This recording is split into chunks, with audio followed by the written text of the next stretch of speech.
and alert to the news of the day. By all of society's measuring sticks, they should have been among the best and brightest and most optimistic, the bedrock of an enlightened spiritual community. They should have been confident, but they were not. In fact, they were just the opposite. They were worried. The depth and nature of their worry was revealed in how they responded when I asked them to name one institution, one public system in our culture in which they still had complete confidence.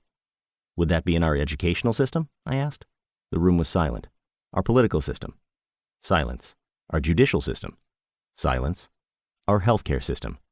Silence. How about our religious institutions? Surely we still have confidence there. More silence. As we looked at each other in the silence, we understood something profound. We are a generation that no longer believes things work. We no longer take it for granted that any of the social systems on which we depend to sustain a healthy community can continue to do so. In this darkness, we are beset by questions that make us uncertain. Can we live together in peace when we disagree?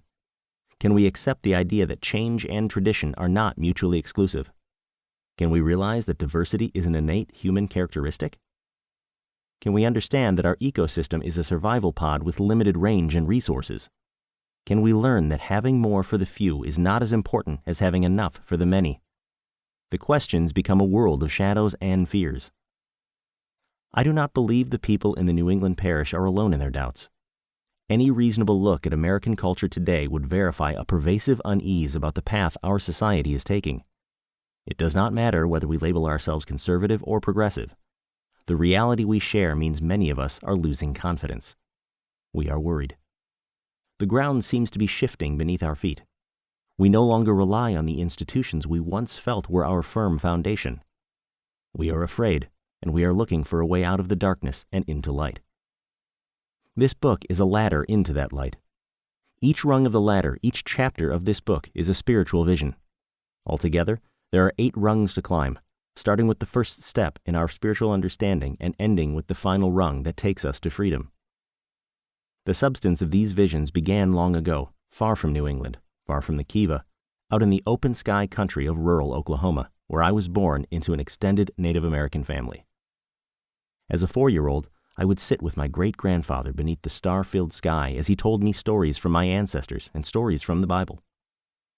When I asked why he was telling me these stories, he said, "Because one day you are going to be a Piliche Shilombish, a spirit guide, and you need to know how things really work so you can help others find their way." Maybe it was that upbringing in Native American tradition, or maybe it is just my own nature as a spiritual seeker, but for more than 70 years, I have tried to be open to the Spirit's messages. I have been a listener. I have been a collector of visions. I have been a guide along the spirit paths my ancestors first discovered so long ago. Then, about a decade ago, I began receiving the sacred story in a different way, one I could neither have imagined nor predicted when I was a little boy. I discovered this path by accident.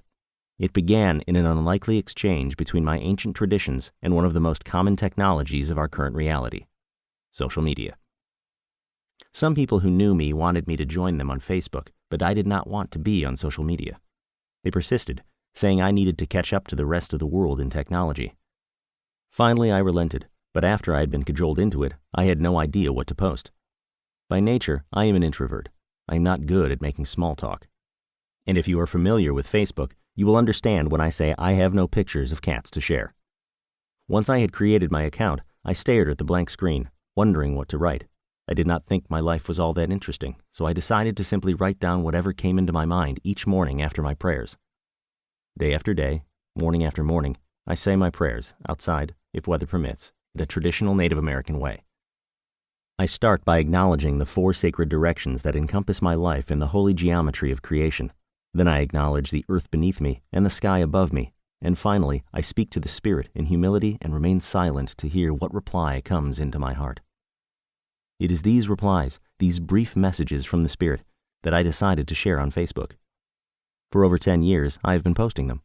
At first, only a handful of people noticed. Now, thousands of people read them daily. This still amazes me. I would never have thought of connecting Native American tradition to Facebook, but it has happened because while I am the writer of these words, I am not necessarily their author. I believe a spirit inspires what I write, not because the language is so eloquent or the meaning so profound.